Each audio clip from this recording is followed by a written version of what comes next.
Sopir yang pukul dokter koas di Palembang resmi jadi tersangka. Fadilah alias DT, 37, seorang sopir, resmi ditetapkan sebagai tersangka oleh Direktorat Reserse Kriminal Umum, Ditreskrimum Polda Sumatera Selatan setelah menganiaya dokter koas, Muhammad Lutfi. Penetapan status tersangka ini dilakukan setelah pemeriksaan yang berlangsung 1 malam. Pemeriksaan dimulai Jumat, tanggal 13 Desember tahun 2024, ketika Fadilah diantar kuasa hukumnya, Titis Rahmawati, ke Polda Sumsel. Kepala Bidang Humas Polda Sumsel, Kombes Pol Sunarto mengungkapkan, penyidik telah menemukan cukup bukti untuk menaikkan status Fadilah dari saksi menjadi tersangka. Penyidik telah menetapkan satu tersangka atas nama Fadilah alias Datuk dalam kasus penganiayaan dokter koas atau mahasiswa kedokteran, kata Sunarto saat gelar perkara pada Sabtu, tanggal 14 Desember tahun 2024. Sunarto menjelaskan, motif di balik penganiayaan tersebut adalah rasa kesal Fadilah terhadap Lutfi, yang dinilai tidak menanggapi permintaan LN, bosnya. Sebelumnya, LN dan Lutfi bertemu untuk membahas jadwal piket tahun baru yang ditetapkan Lutfi. Jadwal tersebut dianggap memberatkan anak LN, LD, yang juga dokter koas di Rumah Sakit Umum Daerah, RSUD, Siti Fatimah, Az-Zahra Palembang. Karena menilai korban berperilaku tidak sopan, baik itu dalam tutur kata maupun bahasa tubuh, secara spontan tersangka langsung melakukan pemukulan. Tersangka adalah sopir dari LN yang sudah bekerja selama 20 tahun, jelas Sunarto. Atas perbuatannya, Fadilah terancam dikenakan pasal 351 ayat 2 tentang penganiayaan, dengan hukuman penjara maksimal 5 tahun. Saya meminta maaf kepada korban Lutfi dan keluarganya karena saya telah melakukan penganiayaan kepadanya. Majikanmu bela tak? Dan juga kepada Polisi menetapkan Fadilah alias Datuk sebagai tersangka dalam kasus penganiayaan terhadap dokter koas di Palembang bernama Muhammad Lutfi. Fadilah diketahui merupakan sopir keluarga Sri Meilina, ibu dari mahasiswi Fakultas Kedokteran Universitas Sriwijaya yang memicu konflik ini. Tersangka dihadirkan dalam konferensi pers di Mapolda Sumsel pada Sabtu 14 Desember dengan mengenakan baju tahanan dan tangan diborgol. Kabid Humas Polda Sumsel, Kombes Pol Sunarto mengatakan, motif dibalik penganiayaan adalah rasa kesal Fadilah terhadap Lutfi yang dinilai tidak sopan terhadap majikannya. Sebelumnya, Lina dan Lutfi bertemu untuk membahas jadwal piket tahun baru yang ditetapkan Lutfi. Jadwal tersebut dianggap memberatkan anak Lina, LD, yang juga dokter koas di RSUD Siti Fatimah Az-Zahra Palembang. LD menilai tidak adil karena harus masuk saat malam tahun baru. Tersangka yang saat itu juga ikut langsung terpancing emosi dan menghajar Lutfi hingga videonya viral. Polisi mengatakan Fadilah telah bekerja sebagai sopir di keluarga tersebut selama 20 tahun. Ia pun terancam hukuman 5 tahun penjara buntut aksi penganiayaan terhadap Lutfi. Sementara itu keluarga LD juga disorot karena sang ayah diketahui merupakan pejabat di Kementerian PUPR. saya meminta maaf kepada korban Lutfi dan keluarganya karena saya telah melakukan penganiayaan kepadanya. Majikanmu bela tak?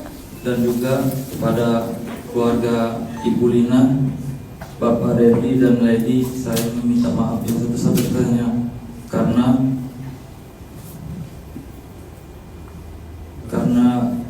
masalah ini mereka terkena imbasnya dari Tampang Fadilah alias Datuk tersangka kasus penganiayaan terhadap Muhammad Lutfi yang merupakan dokter koas Universitas Sriwijaya atau Unsri di Palembang dihadirkan saat pers rilis pihak kepolisian pada Sabtu 14 Desember 2024. Terlihat saudara ini Datuk sudah berbaju tahanan warna oranye dengan nomor tahanan di dadanya 91, hanya tertunduk saat digiring polisi. Kedua tangannya juga terlihat diborgol dan ia juga memakai masker. Dia digiring oleh anggota unit 5 Subdit 3 Jatan Ras Polda Sumsel. Sebelumnya diketahui Datuk ini telah melakukan penganiayaan terhadap Lutfi selaku dokter koas yang bertugas di Rumah Sakit Umum Daerah Siti Fatimah di sebuah kafe yang berlokasi di Jalan Demang Lebar Daun, Kecamatan Ilir Barat 1. Datuk ini mendatangi Mapolda Sumsel guna bertanggungjawabkan perbuatannya pada Jumat 13 Desember 2024 lalu. Melalui kuasa hukumnya, Titis Rahmawati menjelaskan secara gamblang awal mula terjadinya aksi penganiayaan ini. Kala itu Datuk diketahui berstatus sebagai supir sekaligus punya ikatan keluarga. Ia datang menemani Ibu LN selaku orang tua dari LD untuk bertemu dengan Lutfi dan rekannya. LD sendiri merupakan dokter koas yang juga merupakan rekan Lutfi. Pertemuan itu diadakan untuk membahas penjadwalan kegiatan Fakultas Kedokteran. Diketahui Lutfi dianiaya Datuk karena sopir Ibu LN tersebut kesal. Korban ini diketahui menurutnya tidak respon permintaan Ibu LD yang meminta jadwal anaknya saat malam tahun baru diatur ulang.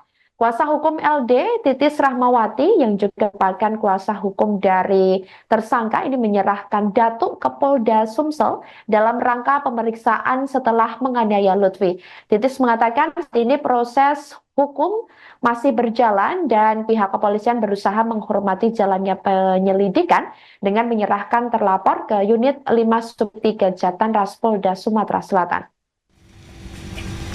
Maaf kayak lagi naik gambar kayak.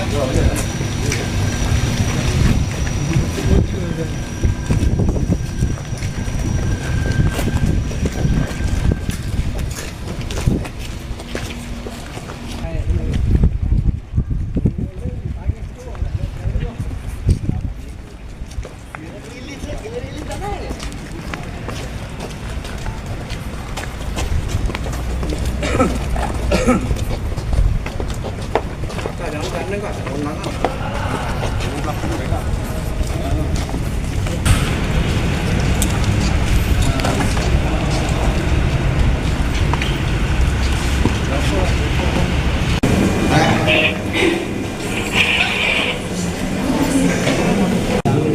wajar pemilihan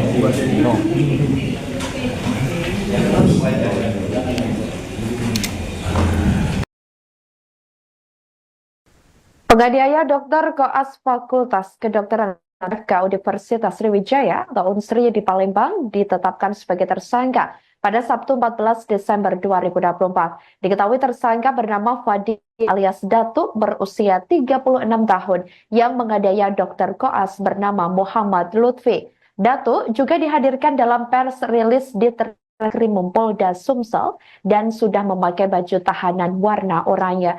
Sebelumnya Datuk mendatangi Mapolda Sumsel guna mempertanggungjawabkan perbuatan pada Jumat 13 Desember 2024 lalu. Melalui kuasa hukumnya, Titis Rahmawati menjelaskan secara gamblang awal mula terjadinya aksi penganiayaan tersebut. Kala itu Datuk berstatus sebagai supir sekaligus memiliki ikatan keluarga. Ia datang menemani ibu berinisial LN atau selaku orang tua dari LD untuk bertemu dengan Lutfi dan rekannya.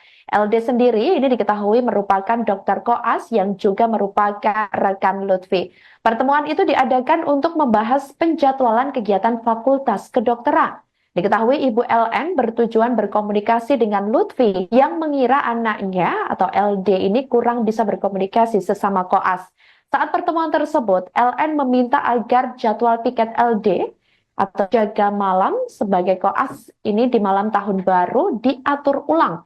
Namun Lutfi dinilai tidak menanggapi permintaan tersebut sehingga Datuk merasa kesal hingga tersulut emosi dan berujung terjadilah penganiayaan tersebut.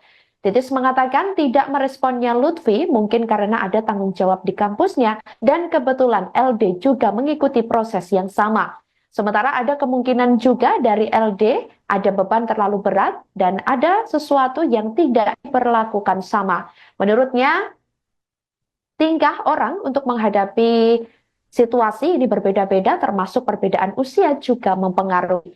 Terkait kejadian ini, Titis memastikan keluarga LD akan bertanggung jawab secara penuh dan meminta maaf kepada Lutfi atas tindak kekerasan yang dilakukan oleh Datuk. Ia berharap kasus ini dapat berakhir damai sehingga keduanya dapat menyelesaikan pendidikan dokter. Atas kejadian tersebut diketahui korban mengalami luka lebam di bagian wajah dan sempat dirawat di Rumah Sakit Bayangkara.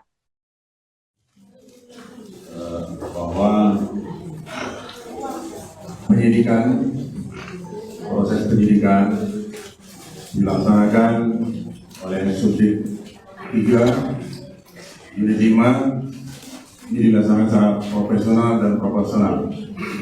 Ya, mendasari fakta yang dikumpulkan, fakta yang diperoleh, itu dasarnya penyidik bekerja. Ya, jadi intervensi tidak berlaku, itu bekerja.